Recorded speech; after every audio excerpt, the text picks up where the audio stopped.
El VIH es una enfermedad causada por el virus de la inmunodeficiencia humana. La afección destruye el sistema inmunitario en forma gradual, lo cual hace que para el cuerpo sea más difícil combatir infecciones. En cuanto a su etiología, varios estudios realizados de diferentes partes del mundo se llegó a determinar que el agente etiológico que causa el VIH es el virus de la inmunodeficiencia humana VH1 y VH2. El agente de historia natural nos dice que la infección es producida por un virus RNA perteneciente a la familia Retroviridae y a la subfamilia Enteroviridae. Se caracteriza por presentar una enzima conocida como transcriptasa reversa, la cual permite transcribir su información desde el ARN a ADN. El virus tiene como célula blanco los linfocitos T y la subpoblación CD4. El reservorio del VIH es exclusivamente humano. Se han descrito dos tipos, el VIH1 y el VIH2. En Chile se ha descrito principalmente el VIH1. Este VIH1 se transmite de los simios y el VIH2 de monos mangabey. Existen 4 grupos de VIH1 y representan 3 eventos de transmisión de los chimpancés, M, N y O, y uno de los gorilas, P. Los grupos N, O y P están restringidos al África Occidental. El grupo M, que es la causa de la pandemia mundial del VIH, se inició hace 100 años y se compone de 9 subtipos: A, D, F, H, J y K. El subtipo C predomina en África y en la India y se presentó el 48% de los casos de VIH1 en el 2007 en todo el mundo. El subtipo B predomina en el oeste de Europa, en las Américas y en Australia. Los subtipos recombinantes circulantes son cada vez más comunes. La diversidad genética marcada de VIH1 es una consecuencia de la propensión a los errores de la transcriptasa reversa, lo que resulta en una alta tasa de mutación. De todos los estudios realizados basados en evidencias en varias partes del mundo, se ha logrado demostrar que el virus causante del VIH es el virus de inmunodeficiencia humana VH1 y VH2. En varios estudios realizados desde el síndrome de inmunodeficiencia adquirida SIDA, descrita por primera vez en 1981 por los Centros de Control de las Enfermedades de los Estados Unidos, es una condición que presenta una amplia gama de manifestaciones que van desde la infección asintomática hasta cuadros severos de diarreas, infecciones oportunistas y neoplasias. Este síndrome es causado por un virus, el virus de la inmunodeficiencia humana. En cuanto a los factores de riesgo, según fuentes de investigación encontradas, se encontró que predominan los pacientes diagnosticados entre 15 y 34 años de edad. El sexo masculino representó el 79.8% del total de los casos, como se puede observar en la tabla 1. Con relación a la orientación sexual, se observó predominio en los pacientes con orientación homosexual, pertenecientes todos al sexo masculino, en un 74.2%. Si a esto se suma la cantidad de pacientes masculinos bisexuales, el porcentaje de hombres que tienen sexo con otros hombres de los pacientes diagnosticados entre 1986 y 2011 se encuentra en un 81.7%, lo que se grafica en la tabla 2. La vía de infección fundamental fue la sexual. No hubo casos de transmisión a través de la sangre, lo que se puede observar en la tabla número 3. En Cuba, desde inicios de la epidemia de 1986 hasta el cierre del 2008, el 80% de los diagnósticos de seropositivos al VIH corresponden al sexo masculino y 20% al sexo femenino. En estudios realizados por Miranda Gómez sobre la panorámica de la infección por el VIH en Cuba, de 1986 al 2007 se encontró que la incidencia por grupos de edades se comportó de manera ascendente con el paso de los años. En este estudio, los grupos de edades donde se reportó la mayor cantidad de infectados fueron de 20 a 24 años, seguido de 25 a 29 años y el de 30 a 34 años. Los grupos donde menos seropositivos se reportaron fueron en menores de 15 años y en mayores de 60. Al analizar el comportamiento de la incidencia de casos quinquenales, se observó que el periodo comprendido entre 1997 y el 2007, la diferencia existente entre los grupos de mayor incidencia se fue acortando y comenzó a aparecer un ligero incremento en los grupos poblacionales de mayor edad. Estos resultados se corresponden a los Estos resultados se corresponden con los del presente estudio, en el cual la mayor cantidad de pacientes diagnosticados tienen edades comprendidas entre 15 y 40 años de edad, al modo de que los casos fueron incrementando en los últimos quinquenios. En una investigación llevada a cabo por Roque Vargas y otros autores, se observó que en la distribución de la población según grupos de edades predominaban los grupos comprendidos entre 39 y 49 años, con porcentajes similares. Con respecto a la orientación sexual, los resultados coinciden con el estudio desde inicios de la epidemia de 1986 hasta el cierre de 2008 en Cuba, ya que los pacientes masculinos reportados, el 86% se encuentra dentro del grupo de los hombres que tienen sexo con mujeres. En la tabla 3 podemos ver que los estudios están siendo compatibles, de forma que la infección predominante ha sido la transmisión sexual. También se nombra, entre otros factores de riesgo, según los estudios realizados, relaciones con múltiples parejas, independientemente de las preferencias sexuales, relacionadas esporádicamente o causales con personas desconocidas en las que existe penetración pene-vagina, pene-ano, pene-boca, sin utilizar alguna barrera como el condón de látex o poliuretano. Para Colombia, según la Encuesta Nacional en Demografía y Salud, realizada en el 2010, el uso de condón como método anticonceptivo pasó de 3% a 7%, y fue mayor entre las mujeres que no estaban casadas o unidas, pero que tenían una vida sexual activa. El uso de condón es diferencial por género, edad y nivel educativo. Tal como se muestra en la figura 1, se encontró que los hombres tenían más parejas ocasionales que las mujeres, sin embargo usaban con menor regularidad el condón con las parejas ocasionales.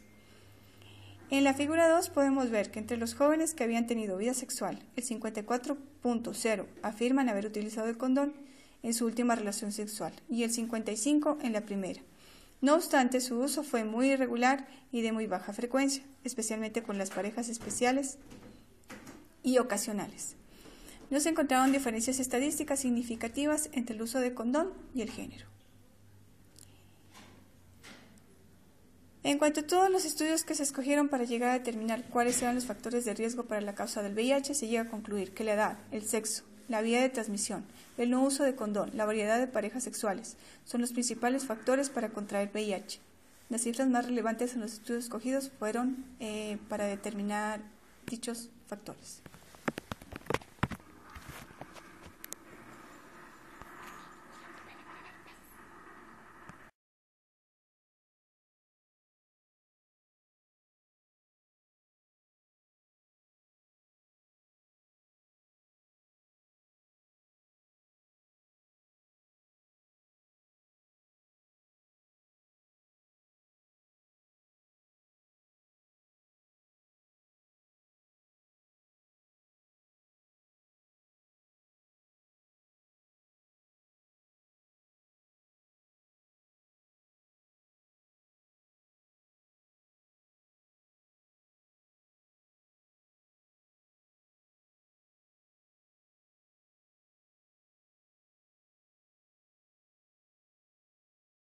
Comportamiento epidemiológico de la enfermedad. Según las estimaciones de la ONU-SIDA para el año 2012, se esperaba que el número de casos de nuevas infecciones por el VIH a nivel mundial se reduzca. Tomando en cuenta el año 2001, en el que existían un total de 3.400.000 nuevas infecciones por año, se estimaba que para el año 2012 exista un total de 2.500.000 nuevas infecciones. En cuanto al número de muertes por SIDA a nivel mundial, se esperaba un comportamiento más o menos homogéneo de la enfermedad, siendo así que para el año 2001 se contaban un total de 1.600.000 muertes por año. Para el año 2012 se esperaba que existan un total de 1.700.000 muertes por año causadas por el SIDA. En cuanto al número de personas que viven con SIDA a nivel mundial, se esperaba un leve incremento de la enfermedad, siendo así que para el año 2001 existían un total de 26 millones de muertes por año, mientras que para el año 2012 se esperaba un total o un estimado de 31 millones de personas que viven con VIH a nivel mundial. En cuanto a la distribución de la enfermedad, Las regiones más afectadas a nivel mundial son Sudáfrica, Latinoamérica y el Caribe, y el este y sur de Asia. Esto se evidencia en las innumerables investigaciones que se han realizado de la enfermedad. Tomando en cuenta una de ellas, en las que se incluye 31 pacientes, la distribución por área y países de procedencia es la siguiente: el 53.1% para Latinoamérica, el 24.5% para África, 8.6% para el Caribe, el 5.4% para Europa y Asia, el 2% para el norte de África y Medio Oriente y el 0.3% para Norteamérica y un 0.3% para el sur y sudeste asiático.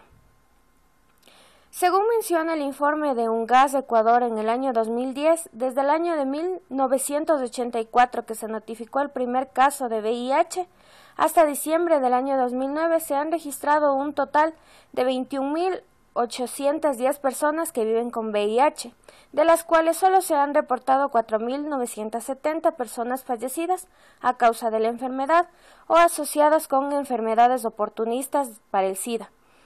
Sin embargo, por motivos relacionados con las características de la epidemia, el estigma y la discriminación, además de la falta de educación sobre la enfermedad, se reportan cifras inferiores a las que realmente existen en el país. El Ministerio de Salud Pública estima que para el finales del 2009 existirían un total de 37.000 personas que viven con VIH, de las cuales solo se han reportado el 42%. Se ha evidenciado que hay un incremento tanto en el reporte del número de casos como el número de muertes. Esto se debe principalmente a un mejoramiento en la notificación de los casos, el implemento de estrategias de prevención, la implementación de un manejo sindrómico de las infecciones de transmisión sexual, un correcto tamizaje del VIH y una entrega de antirretrovirales para personas que viven con VIH o SIDA y que las necesitan. Esta apreciación también se da a nivel regional, que lo podemos evidenciar claramente comparando a nuestro país con perfiles de países vecinos, como es el caso de Perú, en el que podemos evidenciar que también existe un incremento en el reporte de nuevos casos y un incremento en el reporte de personas que viven con VIH-Sida. Esto también se puede evidenciar no solo a nivel regional, sino a nivel mundial.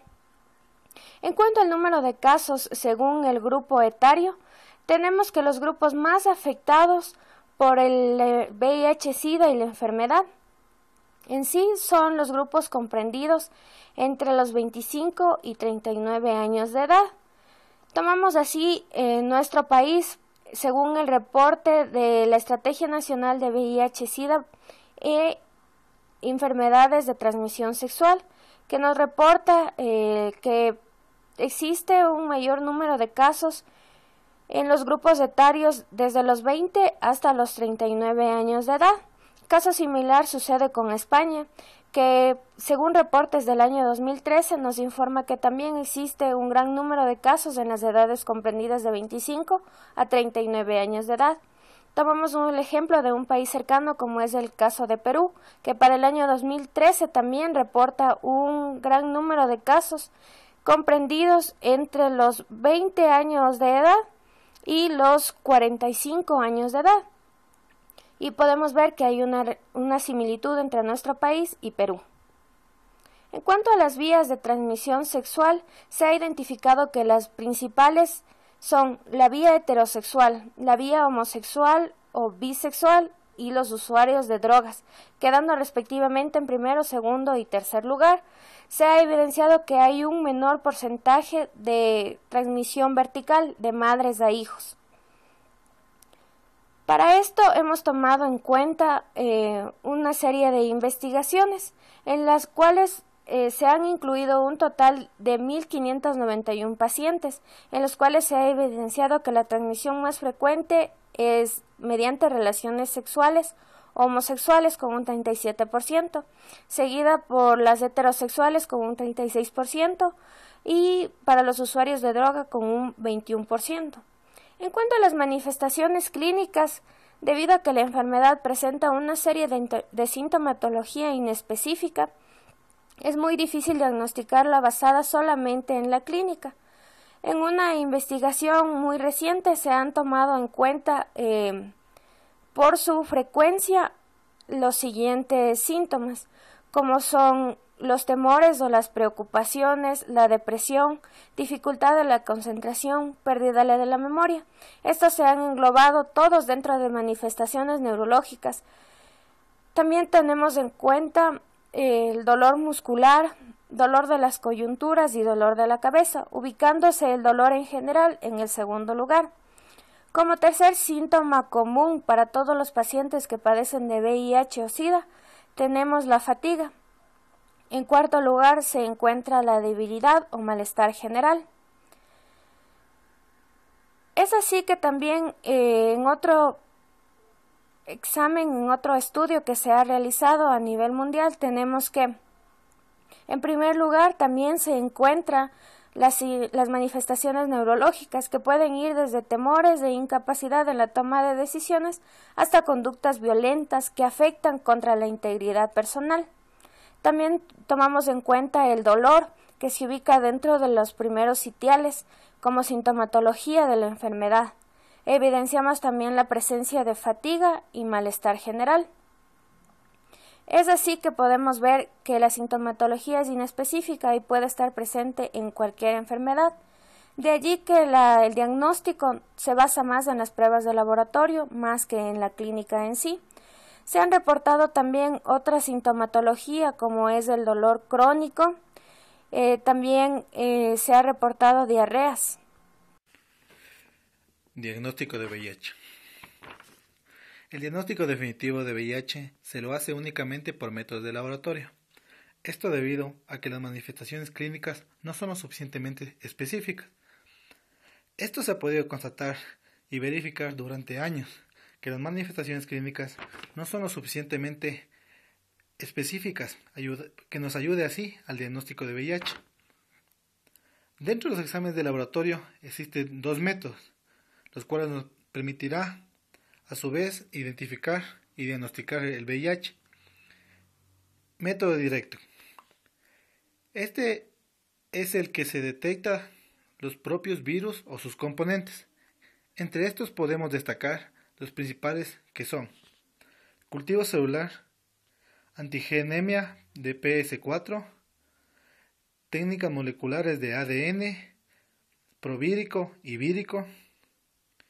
Bueno, estos son los más utilizados dentro de los métodos directos de diagnóstico de VIH. Dentro de los métodos indirectos, estos se encargan de reconocer los anticuerpos producidos por el sistema inmunitario ante la presencia de virus del VIH. Aquí podemos encontrar técnicas como son el screening serológico, el cual se encarga de las pruebas inmunoenzimáticas y pruebas confirmatorias, siendo la cual la principal identificada como Western blot. En una investigación se ha podido observar que las pruebas de laboratorio pueden demostrarse positivas en etapas precoces de la infección por VIH, destacándose la sensibilidad de la prueba del antígeno P24, el cual tiene una alta sensibilidad en los días abarcados entre el 15º y 22º día, momento en el cual se encuentran manifestaciones clínicas inespecíficas del VIH, las cuales se presentan similares a las patologías o sintomatología de un cuadro gripal. Tratamiento del VIH. El tratamiento antirretroviral, iniciado a finales de 1990, ayudó a que el VIH pasara de ser una enfermedad con un desenlace netamente mortal a una enfermedad crónica manejable. Los regímenes de terapia antirretroviral estándar combinan a su vez dos inhibidores de la transcriptasa reversa análogos de los nucleócidos, tales como son emtricitabina o lamivudina, junto con abacavir o tenofovir. Estos a su vez van a estar asociados a inhibidores de la proteasa o integrasa. En la actualidad se conocen varias combinaciones, las cuales serán usadas en dependencia de la enfermedad, características de los pacientes y complicaciones asociadas. En Ecuador, el tratamiento inicial está conformado por sidobudina, lamivudina y efavirenz, pero con la como lo mencionado anteriormente, existen otras alternativas de tratamiento.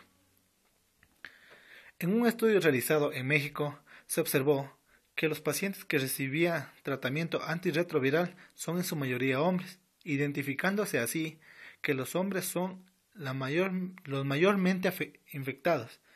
Es así que el tratamiento se lo hace en pacientes ya oportunamente identificados, y en sí el tratamiento en la actualidad está dada por los diferentes gobiernos en los diferentes países.